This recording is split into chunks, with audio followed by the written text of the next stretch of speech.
Sepertinya teman-teman yang telah mendaftar sudah mulai bergabung nih. Saya lihat sudah mulai bertambah partisipannya. Nah, sebelum kita mulai, saya juga mau bertanya nih sama teman-teman, apakah ada yang sama sekali belum tahu tentang bipolar itu apa? Ayo boleh acungkan tangannya di kolom komentar. Ayo, siapa yang masih awam tentang bipolar itu apa? Adakah yang masih belum tahu bipolar itu apa?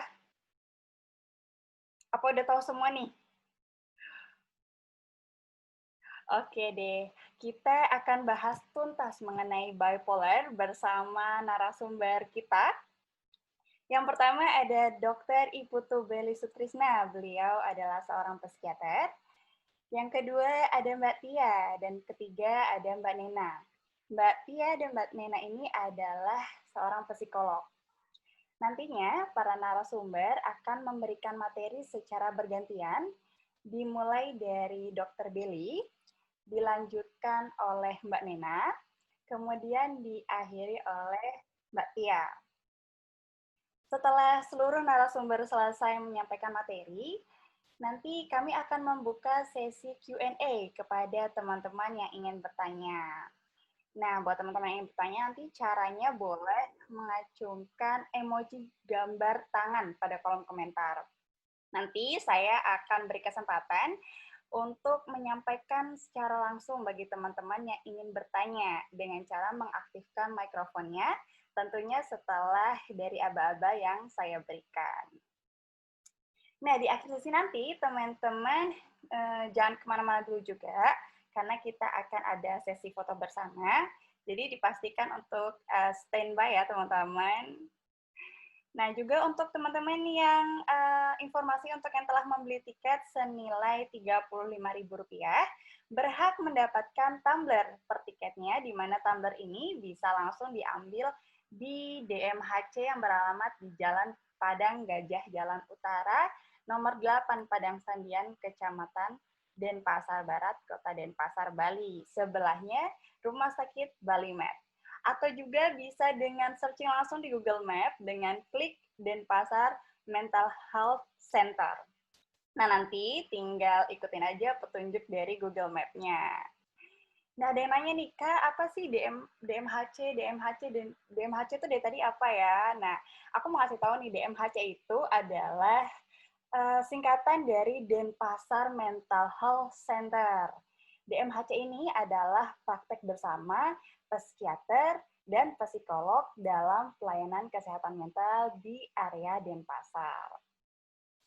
Nah, tentunya acara ini diselenggarakan oleh Denpasar Mental Health Center, di mana saya ingin mengucapkan banyak terima kasih kepada Politeknik Kesehatan Kartini Bali dan Komunitas Kesehatan Mental, yaitu Farm Health Indonesia, atas support ataupun dukungannya yang telah diberikan dalam keberlangsungannya acara ini. Nah, buat teman-teman yang mau update info tentang DMHC, boleh nih dengan cara follow Instagram DMHC di @denpasar.mentalhealthcenter. Sekali lagi di @denpasar.mentalhealthcenter. Jangan lupa follow Instagram Politeknik Kesehatan Kartini Bali juga di @politeknik kesehatan Kartini Bali. Sekali lagi di @politeknik kesehatan Kartini Bali. Nah, untuk teman-teman yang juga pengen update mengenai kesehatan mental, bisa follow Komunitas Kesehatan Mental Farm Health Indonesia di @farmhealthindonesia. Saya ulangi sekali lagi di @farmhealthindonesia. Nah, bagi teman-teman yang baru saja terhubung atau baru tergabung dengan kami, mohon di-mute mikrofonnya selama acara ini berlangsung. Kalau gitu, kita langsung berikan kesempatan kepada narasumber pertama kita untuk menyampaikan materinya, yaitu pertama Dr. Iputu Beli Sutrisna. Silakan dokter, saya persilakan. Baik, terima kasih Mbak Ika sebagai moderator sambil share-share screen-nya. Jadi berkat Mbak Ika dan timnya dari Parhot, ini acara ini bisa berlangsung, dan juga tentunya support dari Politeknik Kesehatan Kartini Bali. Ya, terima kasih Mbak Novi dan tim juga ya. Nah, jadi ini saya share screen, bisa kelihatan ya slide saya? Iya, sudah kelihatan dokter. Ya, bisa Mbak Ika ya? Oke, jadi saya slide juga.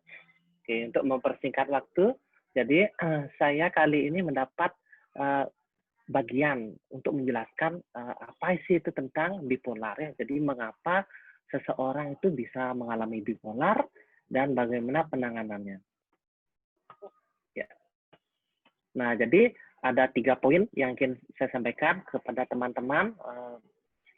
Jadi yang pertama adalah bagaimana pengertian bipolar, terus penyebabnya, kenapa bisa muncul gangguan bipolar, dan bagaimana penanganannya. Oke, jadi untuk yang pertama kita sharing dulu ya. Jadi kita sharing dulu apa sih itu bipolar. Nah, bipolar ini adalah salah satu dari gangguan mood. Ya, jadi gangguan mood itu adalah suasana perasaan yang pervasif dan menetap ya, yang dialami seseorang secara internal. Jadi seseorang itu merasakan perasaannya itu seperti apa. Nah, jadi mood itu ada mood yang normal, ya biasa-biasa saja. Mood yang meningkat itu istilahnya mania, dan mood yang menurun depresi. Nah, jadi gangguan mood ini utamanya adalah di perasaan atau emosi. Nah, sedangkan gangguan jiwa yang dinamakan skizofrenia itu gangguan jiwa berat ya. Ini gangguannya adalah di proses berpikir. Nah, itu yang membedakan skizofrenia dan gangguan mood. Oke. Nah, berikutnya, sekilas saya ingin menjelaskan sedikit sejarah gangguan mood. Nah, jadi gangguan mood itu pertama kali diperkenalkan oleh psikiater dari Inggris ya, itu tahun 1800. Jadi udah sekitar lebih dari 1 abad ya yang lalu. Jadi itu dia mendapatkan adanya gangguan emosi pada pasiennya, tentunya emosinya mania, depresi yang muncul secara bergantian. Ya, ini dari Carl Baum juga mendapatkan adanya gangguan siklotimia, ini gangguan mood juga. Bagaimana mania dan depresi penyakitnya munculnya secara terus ya, penyakit yang sama. Nah, terus Emil Capriel menjelaskan juga ini ada psikosis manik depresif. Jadi ada gangguan mood di mana penyakitnya tidak memburuk segitu-segitu saja. Nah, tapi dia gangguannya ya ada mood mania, mood depresi seperti itu ya. Nah, jadi jadi mood depresi itu dikatakan mood depresi kalau minimal gejalanya 2 minggu, sedikitnya ada 4 dari gejala di bawah ini.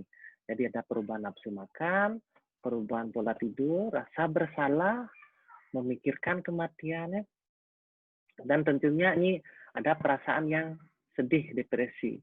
Nah, kalau mania, ini mood yang meningkat, ya sangat berlawanan dari depresi. Jadi gejalanya cukup 1 minggu aja atau kurangnya, ada rasa percaya diri meningkat, kurangnya kebutuhan tidur, cepat teralih, dan aktivitasnya meningkat, terlibat dalam kegiatan yang menyenangkan. Nah, jadi ini perubahan mood, ada mood depresi, mood mania. Nah, jadi kalau bipolar itu seperti apa? Nah, saya mau tambahkan sedikit, ada namanya hipomania. Nah, hipomania itu dia gejalanya di bawah mania. Ya. Jadi ada episode hipomanik berlangsung minimal per hari, gejalanya mirip mania, tapi secara fungsi dia masih bisa, kerja masih bisa, sosial masih bisa, ya tidak ada gejala psikotik. Gejala psikotik ini gejala hendaya realita. Jadi dia tidak bisa membedakan realita. Jadi dia bisa mendengar suara itu suaranya pada kita kenal dengan halusinasi ya, tapi orang psikotik ini halusinasi itu dikira beneran sama dia ya. Nah, jadi itu hipomania. Jadi di bawah manik ya. Jadi kalau dari saya tampilkan grafisnya biar teman-teman lebih mudah ya. Jadi gangguan mood mania, ini normal ya, ini garis normal. Di garis normal ini mood yang normal ya, tidak senang tidak sedih. Nah kalau dia mania, dia sangat sedih sekali, semangat sekali.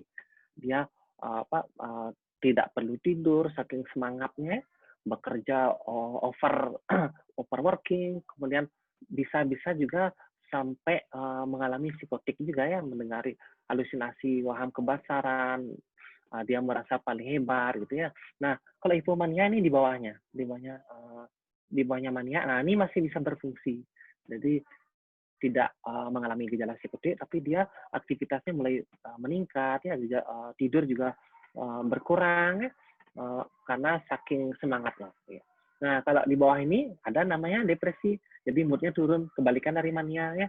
Jadi moodnya turun, malas ngapa-ngapain, sedih ya, kehilangan minat, badan cepat lelah, dan yang paling berat tuh bisa sampai punya ide atau pikiran-pikiran untuk bosan hidup. Nah, oke. Nah, jadi ini ada yang tipe campurannya. Jadi dalam satu periode tuh paginya semangat, malamnya sedih. Nah, itu tipe mix episode ya, campuran. Nah, jadi ini gangguan bipolar itu apa? Nah, jadi gangguan bipolar itu adanya B itu 2 ya. Jadi polar itu kutub. Jadi ada 2 kutub nih. Ada mengalami mood yang mania dan ada yang mengalami di lain pihak mood depresi ya. Jadi mood mania itu seperti tadi, emosi gembira, banyak bicara, aktivitas meningkat, kebutuhan tidur kurang ya, rasa percaya diri berlebihan, belanja banyak sampai uangnya habis dan bahkan sampai berutang. Nah, ini onsetnya biasanya berlangsung 2 mingguan ya. Rata-rata 4 bulan lamanya. Nah, terus di satu pihak orang dengan bipolar itu ya, kutub yang lagi satu, dia tiba-tiba merasa sedih, hilangnya minat, rasa lelah, konsentrasi menurun, harga diri dan percaya diri menurun, ya, rasa bersalah, masa depan suram, suka tidur, ya, ada gagasan upaya bunuh diri. Nah, berlangsungnya ini lebih lama daripada mania. Biasanya kurang lebih 6 bulan. Nah, jadi ini ada 4 kelompok bipolar. Ya.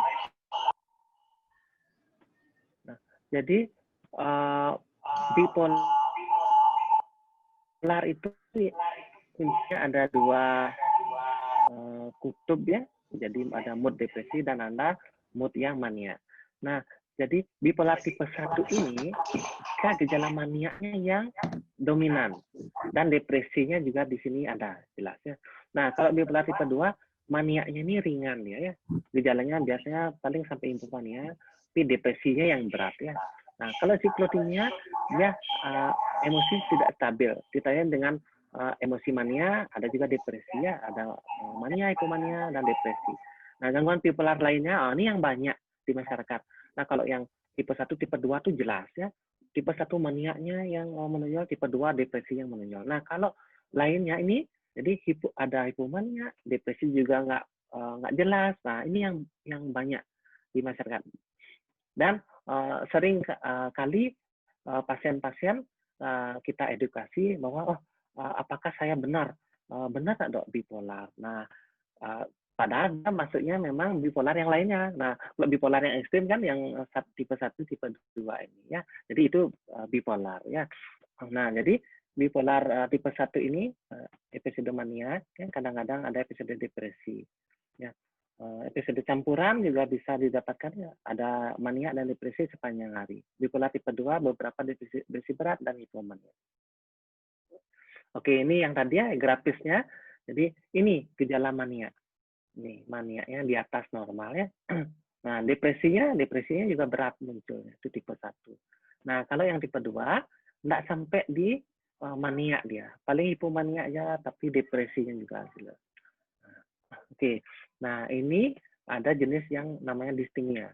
Kalau distimia dan siklotimia ini, jadi dia depresinya terus menerus, ya nggak sampai depresi berat. Depresi ringan, ya ditandai mood yang depresi setidaknya 2 tahun terus menerus. Nah, siklotimia ini ditandai dengan moodnya mania dan depresi selama 2 tahun. Ya, mania dan depresi. Tapi dia tidak sampai manianya dan depresinya berat. Ya, jadi gangguan siklotimia dan distimia ini tidak sampai mengalami depresi berat. Ya. Kalau mengalami depresi berat apa? Dia masuk ke bipolar yang tipe 1 atau tipe 2. Nah, jadi ini distimia ya, ini normal. Nah, ini depresinya ringan ya, tapi terus ringannya kurang lebih 2 tahun. Oke, nah ini siklotimia ya. Jadi nggak sampai depresi berat, ya. Depresi ringan, hipomania, lagi naik, lagi turun gitu ya, di siklotimia. Nah, oke. Jadi ini yang saya bilang, tadi ini old nih ya, yang sebelah kiri saya nih lingkarannya yang lama nih, paradigma lama, yang biru ini orang depresi. Jadi kelihatan kalau orang sedih, nggak jelas tuh, oh ini keluarga saya depresi dibilang. Nah, padahal kalau kita cek, nah nanti saya akan bahas yang sebelah kanannya. Nah, ada bipolar tipe 1, tipe 2. Nah, ini yang bipolar tidak spesifik. Nah, ternyata yang baru semakin berkembangnya ilmu pengetahuan, terus tenaga psikologis dan psikiatris makin banyak, edukasi masyarakat makin bagus juga. Nah, jadi ternyata depresi itu bisa disingkatkan menjadi setengahnya. Nah, bipolar tipe 1, tipe 2 yang lebih besar. Nah, ini yang saya bilang tadi, bipolar spektrum nih yang lebih besar. Ya, jadi tidak mania, tidak depresi berat. Nah, ini moodnya naik turun. Nah, dia masuk di sini. Oke. Nah, jadi ini. Jadi prevalensi gangguan mood ini ya 17%. Artinya dalam 100 orang ada 17 orang yang mengalami gangguan mood. Ya. Jadi depresi lebih banyak ya 12%, bipolarnya 5% ya. Nah, wanita lebih banyak. Nah, kenapa? Karena wanita itu dia ada hormonalnya mempengaruhi menstruasi ya. Terus depresi ini tidak mempunyai hubungan interpersonal yang kerap ya. Nanti saya akan jelaskan ya. Jadi ini depresi berat sama bipolar ya. Ini mulainya kalau yang depresi biasanya umur 40 tahun, kalau bipolar ini ya, remaja. Ya, remaja 20-30 tahun bisa mulai di sana ya. Terus kemudian nah, jadi poin yang kedua, bagaimana penyebab gangguan bipolar. Nah, penyebabnya ini didapatkan berdasarkan penelitian-penelitian bahwa ada 2 grup besar, faktor internal dalam diri kita, faktor eksternal. Nah, faktor internal ini yang ada di dalam diri kita. Yang pertama adalah genetik, ini diturunkan. Nah, kemudian biologi, ini adanya gangguan di otak, neurotransmitter ya, yang berperan dalam komunikasi antar saraf di otak kita yang mempengaruhi mood kita. Kemudian yang paling terakhir nih kepribadian yang obsesi kompulsif, histrionik, borderline, ini risiko depresi dibandingkan dengan kepribadian sosial atau paranoid. Nah, terus gangguan faktor luar atau eksternal ini faktor psikososial, yaitu adanya stres kehidupan yang biasanya berperan pada awal-awal sakit pertama tuh. Nah, jadi penyebabnya ini adalah interaksi antara faktor internal dan eksternal. Jadi nggak bisa salah satu pihak saja.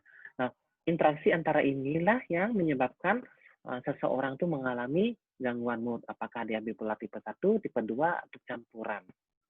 Tergantung dari faktor ini. Ya, jadi saya jelaskan sedikit tentang genetik ini ya. Jadi genetik ini keturunan dari gen-gen. Nah, ini kita nggak bisa papain. Jadi misalnya punya saudara, orang tua yang mengalami bipolar. Nah, itu ada kemungkinan, ini bukan 100%, tapi kemungkinan bisa mengalami gangguan bipolar ya. Nah, terus nih, jadi orang tua ya, ini bisa gangguan depresi.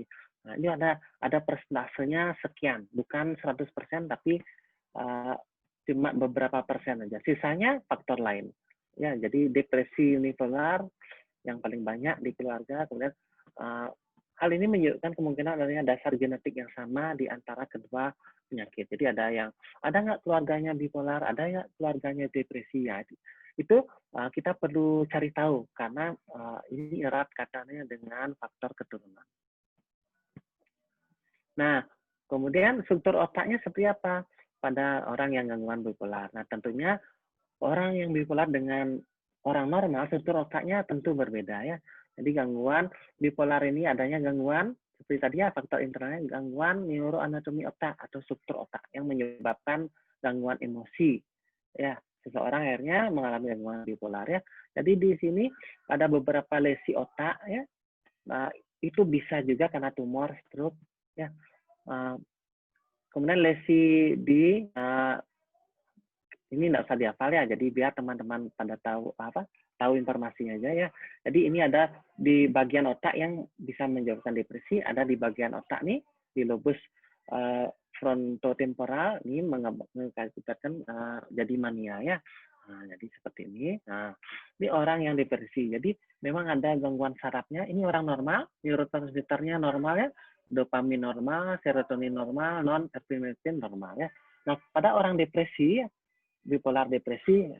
Nah, ini jadi dopamin, serotonin dan norepinefrinnya rendah ya. Nah, nanti di sini kaitannya di pengobatan nanti. Jadi obat-obat yang meningkatkan neurotransmitter ini untuk mengatasi gejala depresi ya. Jadi ini diambil dari struktur otak yang berhubungan dengan gangguan mood. Studinya ini postmortemnya. Jadi orang yang meninggal itu dicek ternyata didapatkan bahwa orang depresi itu mengalami gangguan struktur otak dan neurotransmitter. Oke, nah ini ya hipomania atau mania ya. Jadi di otaknya ini kebalikan dari depresi ya, justru neurotransmitternya kebanyakan nih di sini. Ya semangat, ya percaya diri berlebihan, ya banyak aktivitas sehingga nggak perlu tidur. Nah, ini yang berperan di sini banyak dia aktif sekali pada orang yang mania. Ya.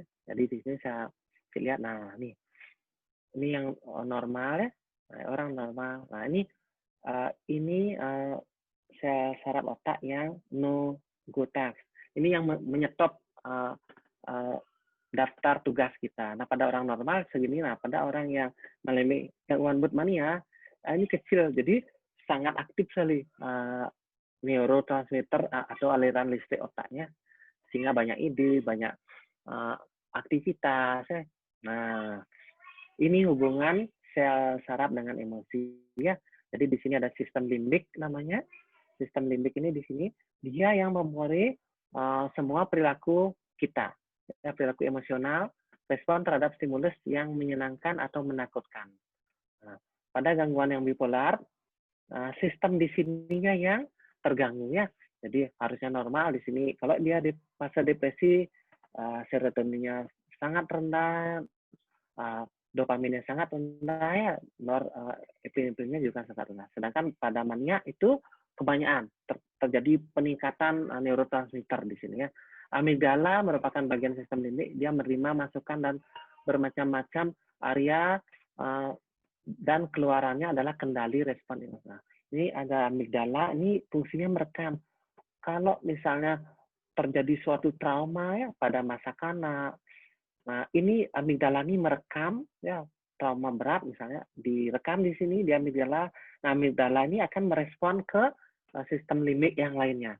Dia kalau terekam ada trauma buruk misalnya, kemudian interaksi antara faktor internal ini yang akan mengganggu neurotransmitter di otak sehingga adanya gangguan neurotransmitter di otak, struktur otak terganggu dan akhirnya menyebabkan gangguan bipolar tadi.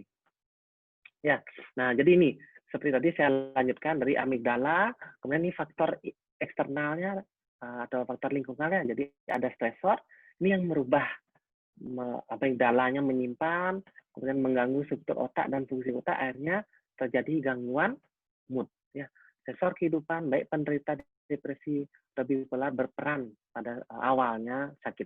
Stresor pada awitan sakit menyebabkan perubahan yang menetap pada otak, perubahan fungsional pada otak. Kemudian ini yang mengganggu merasa terganggu moodnya ya. Nah, kemudian apa yang terjadi? Stage pertama mungkin masa kecil. Nah, akhirnya pas dewasa, tanpa sebab pun, karena strukturnya sudah rusak, tanpa sebab tiba-tiba muncul sedih, tiba-tiba muncul senang. Nah, ini ada gangguan di struktur otak ya. Oke, nanti untuk screening gangguan mood, teman-teman bisa cari di Google ya, nanti screening kesehatan mental dan pasar mental health. Nah, di sana bisa lihat mood questionnaire disorder, nanti bisa diisi di sana, nanti bisa kurang lebih men-screening, bukan untuk diagnosis, tapi ya kurang lebih tidak tahu, tapi kalau memang ada perlu yang dikonsultasikan, jadi diharapkan memang datang ke profesional. Nah, yang terakhir ini pengobatan gangguan mood.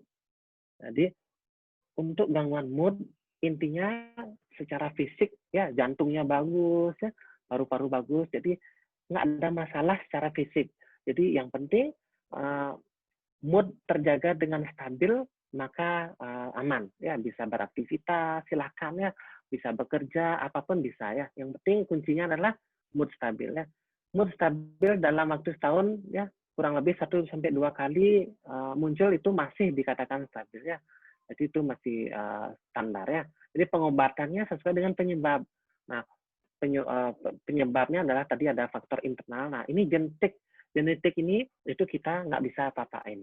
Nah, jadi tapi untungnya genetik ini cuma memegang peranan sedikit aja ya, cuma berapa persen aja.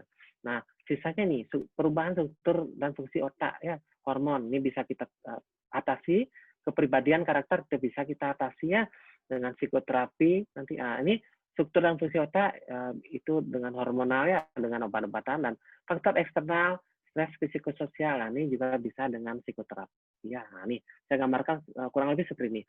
Jadi modalitas terapinya pertama dari diri sendiri dulu. Jadi kontrol, teman-teman bisa mengontrol pikirannya dengan latihan relaksasi, meditasi, mindfulness ya, atur diet, olahraga sesuai anjuran ya. Jangan sampai overtraining. Nah, itu juga mempengaruhi mood kalau overtraining itu. Ya, sesuai anjuran, istirahat cukup dan kepatuhan terapi. Nah, dari orang lain apa? Perlu teman support, saudara, teman, komunitas ya, misalnya seperti FAMHEALTH nih. Nah, ini penting sekali saya rasa untuk menjaga mood-nya tetap stabil, untuk memberi support. Nah, yang terakhir tentunya perlu bantuan profesional juga ya. Jadi untuk internal kepribadian, manajemen stres ya, itu bisa dari psikolog klinis ya, mindfulness, CBT. Nah, untuk psikiater dia memperbaiki anatomi dan struktur otaknya di faktor internal juga ya, edukasi, obat, diet, dan olahraga ya. Jadi terapi terbaik yang mana? Yang semuanya komprehensif. Jadi tidak ada yang paling baik, tapi semuanya ini sangat penting untuk menjaga mood-nya tetap stabil. Oke, ini yang terakhir simpulan saya.